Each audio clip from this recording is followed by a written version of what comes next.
Hey everyone, I'm Alex Vienne, and today I'm going to be talking about the Logitech G915 keyboard. I did a video review of the Keychron K1 low profile wireless keyboard in one of my other videos, and so I also have this keyboard, the Logitech G915, and so I figured I would do a review of this one as well. I've been using this keyboard for a few months now. Got it a few months ago, and I'm honestly just loving the keyboard. I really enjoy using it. It's one of the better low profile keyboards you can buy today, in my opinion. I think this is also the tactile version. So it's a brown switch version, and as you guys can see, it is very, very low profile here, and doesn't make too much. This is not the clicky version or the linear version, it's the tactile version. So I actually think the amount of noise that it makes is actually not that bad, not too loud. But the switch actuation is actually really smooth. I really like it. I've really been enjoying this keyboard. I think if you're gonna go with a wireless, keyboard that's low profile, and you're looking for something mechanical, I think this is definitely one of the best out there that you can buy. I think the only bad thing I can really say about it is the price. I know it's retails for I think like about $249. I think if you go with the version with the 10 key, which is really expensive obviously for a keyboard. If you go with the 10 keyless version, I think that knocks about like $20 or so off. So it's like $220 or something like that. But I just went with the 10 key because I need it for work. I use the 10 key a lot for because I work with spreadsheets a lot and numbers, so I really need the 10 key. But all in all, this is a really, really great keyboard. As you guys can see, it's got the RGB here. As you can see, this is just one of the default sort of like wave setting, but you just download the Logitech G Hub software, and it allows you to customize the colors and the pattern any way you want, which is awesome. I actually found that software pretty easy to use too, so it wasn't like a hassle to try to download it and get it set up. It was pretty painless. Yeah, the typing experience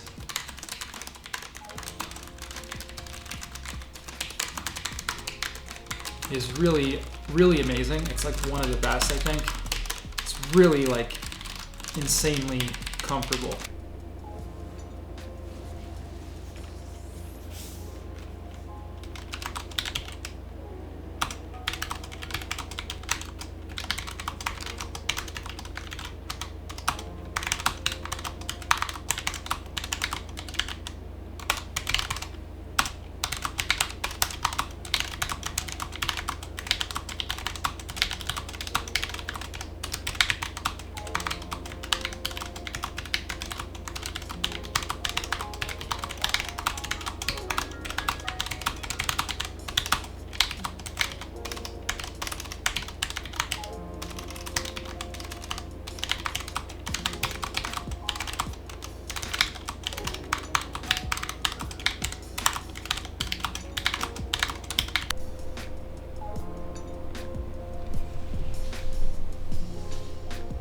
"88 words per minute, guys. Not the best. Not great, but not horrible. I want to see if I can crack 100 words per minute at some point with this keyboard. Definitely love the typing experience on this thing. I think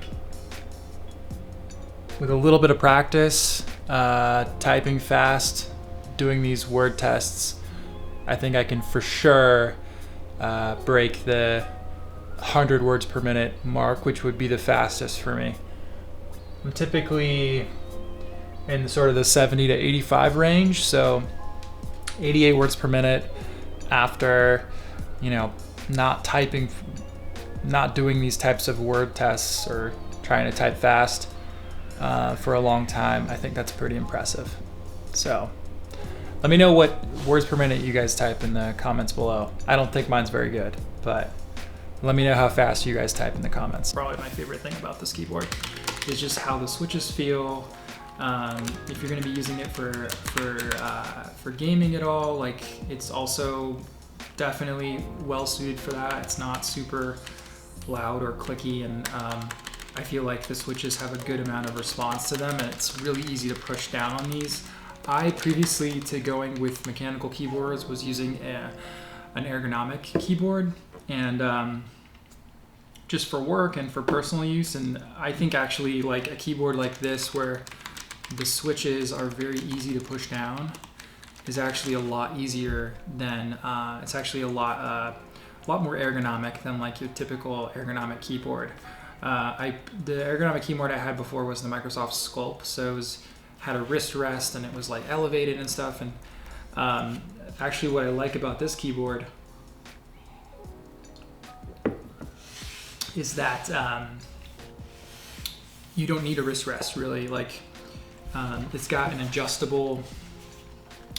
some adjustable clips here on the back, one for 8 degrees of elevation and another for 4 degrees of elevation.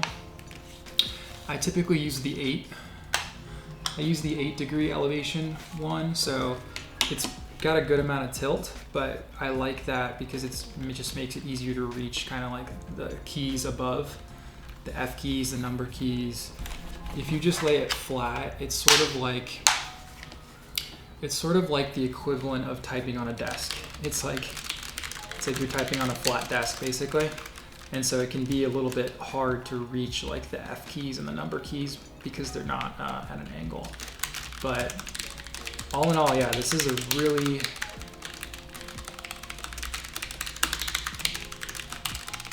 really amazing keyboard. I love the typing experience. I think that's like, even compared to the Keychron, which I reviewed in another video, I think the typing experience on this keyboard is far superior, I think. Also with the Keychron, it doesn't have any kind of elevation adjustment here. So on that keyboard, although it does have a little bit more of an angle to it compared with the 915, that keyboard has sort of the Keychron has sort of a natural angle to it, but it doesn't have any adjustment switches. So all in all, if you're going to use that one, it's going to be a flatter typing experience. When you're typing on it, you feel like you're sort of reaching up above. You have to sort of reach above the keys. The switches on this one as well are a lot lower profile, I think, than the Keychron too. So yeah, this is really amazing keyboard. This also, there's a volume knob here as well. I don't use that too often, but it comes in handy when you feel like you want to use it. I haven't really set up these G keys, but that's also the macros here, something you can use as well. All in all, yeah, it's an amazing keyboard. I think like you can also set the brightness as well. I typically set it to like 50% brightness or so, just because I don't want to have to continually be charging it. So the good thing about it too is you can have, it comes with a cable that you just plug into your USB, and then the end of that cable where is a mini USB where you plug in here. So you plug the mini USB at the top when you want to charge it, and when you're not charging it, you just plug in a little dongle that has a USB receiver. So you plug in the Lightspeed receiver into that dongle, and then when you need to charge, you just take the dongle out and you just plug it in. And then when you're done charging, you just take it out of here and plug in the dongle again. So it's really easy to charge and to to plug in and plug out. It's like very easy to use. I think the only couple things I think I don't love about this keyboard, I would say probably the fact that the keys do get pretty shiny. So if you're going to be using this keyboard a lot, you are going to notice that the keys do get quite shiny.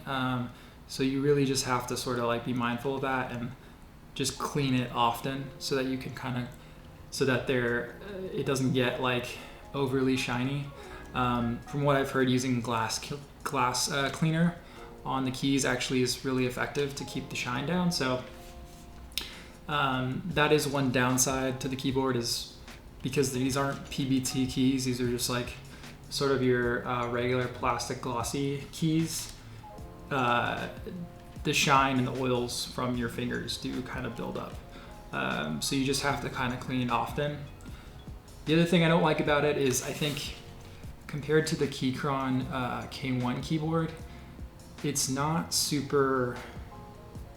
as versatile, I think, because obviously like it's really flashy, right? Like it's a pretty flashy keyboard in terms of like the color pattern, the default. This is the default RGB pattern, so it's obviously pretty flashy. Like if you want something lower profile for like the office that you can use, I think probably going with the Keychron makes more sense. Otherwise, I mean, you could just download the Logitech software and change the pattern to just white.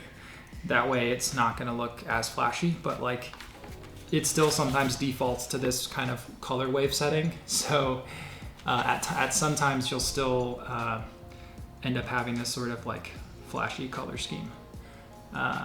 So that's one downside of it. I think like it's not as, versatile compared with the Keychron K1, because the Keychron, you can definitely turn the backlight off and still use it as a keyboard during the day at the office, and it looks like a normal keyboard. It's very sort of sleek and low profile. So this one, not quite as versatile in that way. Also, if you turn off the backlight, it's pretty hard to see the keys, as you can see. So you can't really use it without the backlight. Whereas with the Keychron K1, you can use it without the backlight. You could just turn the backlight off, which is how I typically use it at the office. I actually use the Keychron at the office, and then I use this one for home.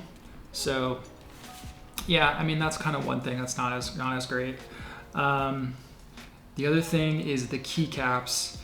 The keycaps, they're not super easy to replace. I fortunately haven't had to replace any yet, but I did have an issue. This is actually my second keyboard. I had an issue with the left control key, because the left control key on the first keyboard that I bought, after like a couple months, sort of gave out on me. It just like, one of the clips broke off and it was just very loose. And so when I would press it, it wouldn't press down all the way.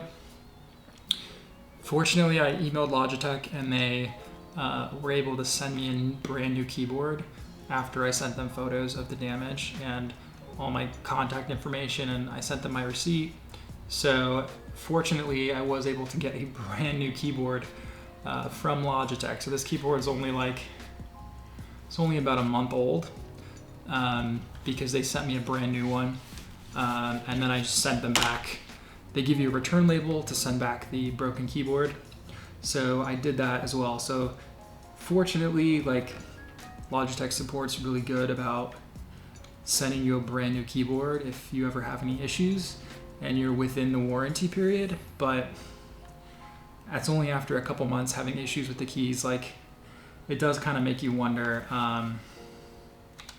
long term what the longevity is going to be with this keyboard, because having issues with the keycaps only after like a couple months doesn't bode well. I'm kind of worried, like, after the warranty period, what's gonna happen, with the keycaps. Like, I'm afraid after the warranty's up, I might have a keycap issue, and then I won't be able to find any keycaps.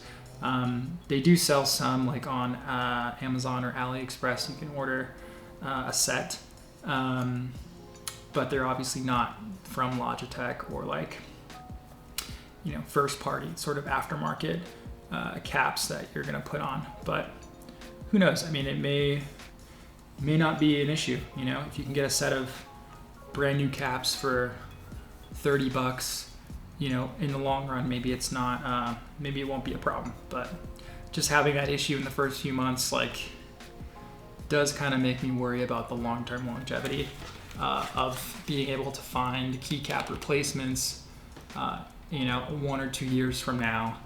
And it's obviously a really expensive keyboard, so you want to have you want to be able to have longevity with this keyboard and be able to replace keycaps as they break and not have to worry about not finding keycaps. So that is one downside of this keyboard.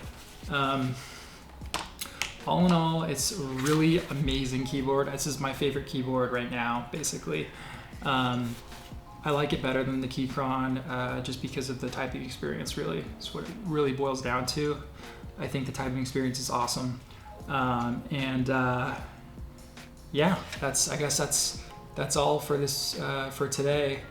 Really enjoy this keyboard. Let me know if you guys have any questions about it in the comment section below.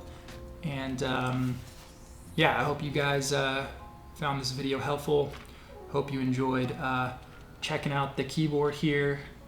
Yeah, all right, well, I'll see you guys on the next one. Please give this video a like if it was helpful to you, and please subscribe to my channel as well if you are looking for tech and tech videos about tech and music and all that fun stuff. So thank you guys. Appreciate you taking a watch, and catch you guys on the next one.